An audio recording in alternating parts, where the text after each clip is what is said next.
Eu só vou falar uma coisa antes da gente começar o vídeo, hein? Segue o líder, segue o líder. Vamos aqui para as informações do Flamengo. O Mengão venceu em Aracaju 3-0, 3 gols do Pedro. A liderança do campeonato com os mesmos 18 pontos do Fluminense, mas com um saldo de gols melhor. Vimos um Flamengo sem pisar muito no acelerador, né, Elton? Mas ganhando com tranquilidade, é verdade. Do Bangu, é um time que tem apenas um ponto. Mas vamos aos números do jogo antes do Elton falar. Vamos dar uma olhada nas estatísticas da partida em Aracaju. Muito rubro-negro foi prestigiar o Flamengo. Mando do Bangu, né? Mas o Flamengo lotando o estádio. Então, 58% de posse de bola rubro-negra contra 42% do Bangu. Passes certos 2,59 contra 4,65. Olha, quase 5 vezes mais finalizações do Flamengo, 5 contra 23. Finalizações certas, 11-1 e escanteios, 7-5. Como eu dizia, Elton, um Flamengo que não precisou pisar muito no acelerador para conseguir uma boa vitória, mas o destaque, sem dúvida, é o Pedro. E acabou sendo o jogador destaque do Flamengo, muito por conta também de uma movimentação que a gente já está acostumado a ver o Pedro fazer, né? Até para trazer o contexto, né, para o fã de esportes, o Flamengo, de novo, né, com essa formação que o Tite tem adotado, de um 4-2-3-1, com o Luiz Araújo e o Everton Cebolinha. São dois jogadores de muita movimentação pelos lados, que fazem muito bem a diagonal. Então o Pedro acaba tendo 2 pontas para dialogar dos dois lados. Com o Luiz Araújo se entender, inclusive o segundo gol do Flamengo surgiu, né, de uma tabela dos dois. Até o Léo Pereira, né, fazendo cruzamento para ele finalizar de peito. Acabou sendo um jogo dele, obviamente, ponderando as fragilidades do Bangu, um time que inclusive jogou com linha de 5, né, jogou com 3 zagueiros, tentou fechar os espaços ali, quase com apenas um atacante, o Anderson Lessa na frente, e o Flamengo ocupando o campo de ataque. A gente viu nos números a quantidade de passes trocados. Acabou sendo um jogo de destaque do Pedro, não só pelos gols, mas pelas participações nas jogadas que geraram finalizações, não só dele, mas de outros companheiros. Então acabou sendo, claro, o destaque do jogo. Tá aí, então o Flamengo, desde a estreia do técnico Tite, a gente faz um recorte, incluindo o Campeonato Brasileiro e o Campeonato Carioca. 18 jogos, 12 vitórias, 2 empates, 4 derrotas, o aproveitamento superior a 70%. 31 gols marcados, média 1,72, gols sofridos 11, 0,61. Isso sem contar amistoso e só o time principal. Ô Elton, e quando a gente fala time principal, parece cada vez mais claro, né? O Tite não está fazendo testes. O Everton Cebolinha um pouco abaixo, me pareceu, nessa partida. E o Pedro são opções, porque a gente sempre lembra, Pedro ou Gabigol? Porque parece que o Tite realmente não pretende trabalhar com os dois juntos. Todos os sinais indicam nessa direção. E Everton Cebolinha ou Bruno Henrique. Se o Pedro foi bem nessa noite, o Everton Cebolinha não está se destacando muito. Não sei não se o Bruno Henrique não ganha posição, hein? E mais um, né, Edu? Isso era o De La Cruz e não o Luiz Araújo. É claro que muda um pouco a característica, né? E são 3 jogadores diferentes. O Gabriel, Bruno Henrique e o De La Cruz com relação a esses 3, né? O Everton Cebolinha, o Luiz Araújo e o Pedro. Acho que o Pedro é titular do Tite e isso é incontestável, porque terminou a temporada passada assim, começa a temporada atual do mesmo jeito. O Gabriel, ele entrou no segundo tempo, assim como o próprio Bruno Henrique, né? O Bruno Henrique até procurando o jogo ali, funcionando como segundo atacante. Muda até um pouco a característica do Flamengo, né? Que passa a jogar no 4-4-2 com o Bruno Henrique fazendo a diagonal e se aproximando ali da área. E o Gabriel tem essa movimentação de sair mais da área. O Pedro tem também, mas o Gabriel, até por ter começado, né, como um ponta, jogando um pouco mais pelo lado do campo, ele tem essa facilidade maior. Mas vejo hoje o Pedro titular e o Everton Cebolinha também. Um cara de muita confiança do Tite, um cara que o Tite levou várias vezes para a seleção brasileira. Um jogador que tem essa característica, né, de 1 contra 1, de abrir espaço. Eu acho que o Bruno Henrique, mais talentoso, um jogador que seria titular fácil desse time do Flamengo se não tivesse tido a lesão. E aí eu acho que o Tite Quando colocou o Everton, ele não tira por conta do rendimento que acaba sendo, você falou, né? Ele acabou hoje não jogando bem, mas tem sido um rendimento satisfatório para o sistema, né, desse jogo posicional de Tite. Então acaba sendo uma disputa bem interessante, que eu acho que não há no ataque, no comando de ataque. Como os dois não vão jogar juntos, nem o Gabriel nem o Pedro, a preferência do Tite é o Pedro. E o Pedro está agarrando essas oportunidades. É lógico que o Flamengo terá, como já teve, né, nessa temporada, algumas referências técnicas maiores, né, de adversários, mas ele já foi testado contra adversários muito maiores, né? O Pedro foi para a Copa do Mundo, inclusive. Então acho que é o jogador que tem a posição. Assim como o De La Cruz, né, do lado direito.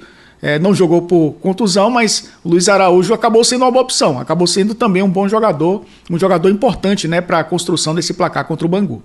Pedro foi o cara. Números do atacante. Tá aí, e gols bonitos também, né? Temos que destacar isso. 81 minutos, fez 3, 8 finalizações, foi o primeiro também neste quesito, 5 finalizações certas e criou 2 chances, foi o segundo entre os rubro-negros. Ou seja, quando a gente olha isso, fica ruim pro Gabigol, né? Automaticamente vem na nossa mente. O Gabigol, a gente sabe, num ano, que é o último ano de contrato, no meio do ano ele pode assinar com outra equipe, sem custos, um pré-contrato, né? E como que fica a situação para o Gabigol, na sua opinião, Elton? Hoje ele é reserva do Flamengo. É claro que quando chegar no meio do ano, né, ele vai decidir, o Flamengo decidir também se vai renovar ou se ele vai para outro clube. Já existiu, né, essa possibilidade, pelo menos dos bastidores, o Corinthians afirma que existiu, né? O interesse e a proposta pelo Gabriel para ir para o Corinthians. Então, ele tem mercado, é um jogador ainda muito valorizado. Eu acho que a gente, olhando o adversário, né, olhando o Bangu e olhando o que Pedro e Gabriel já fizeram contra equipes de maior qualidade técnica, os dois se saíram muito bem, mas o Gabriel tem um crédito muito maior, né?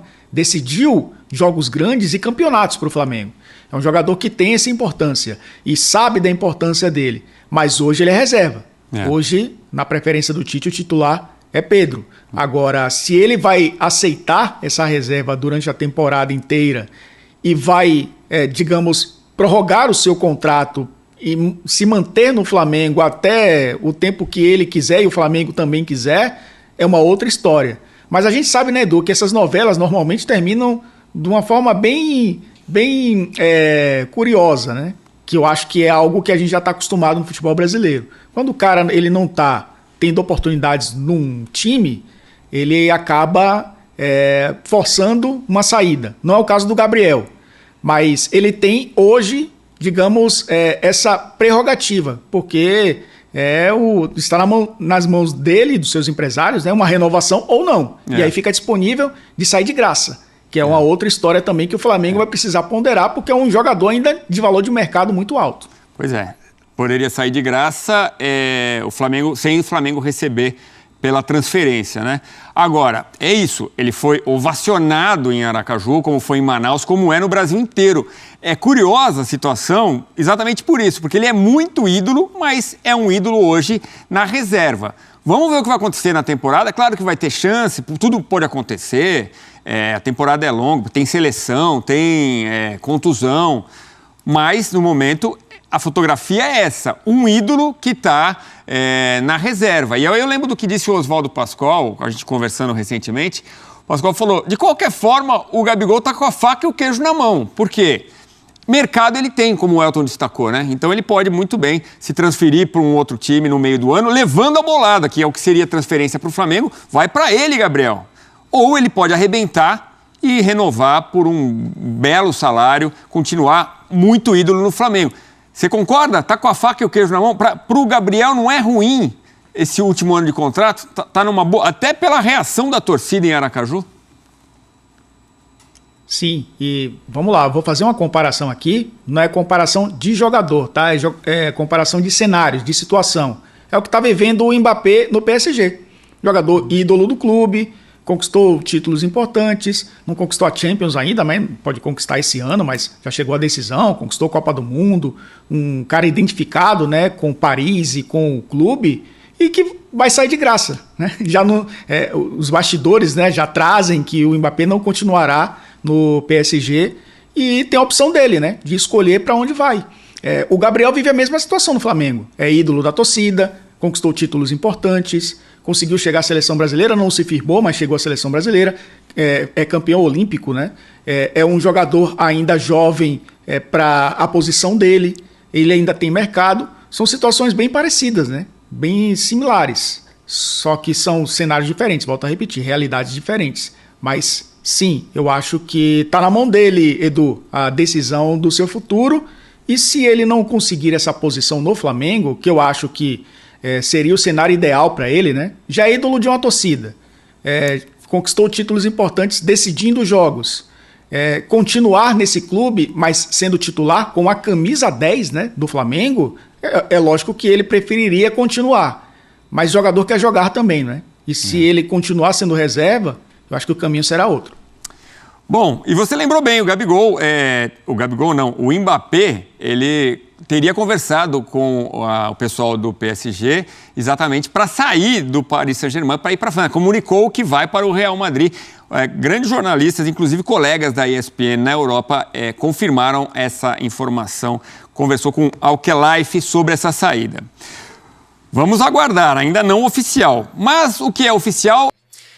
Nação, tá aí então, grande vitória do Flamengo em cima do Bangu, 3-0, o Mengão conseguiu essa vitória muito importante pelo Campeonato Carioca e o grande destaque foi o Pedro, meus amigos, 3 gols do Pedro, hein?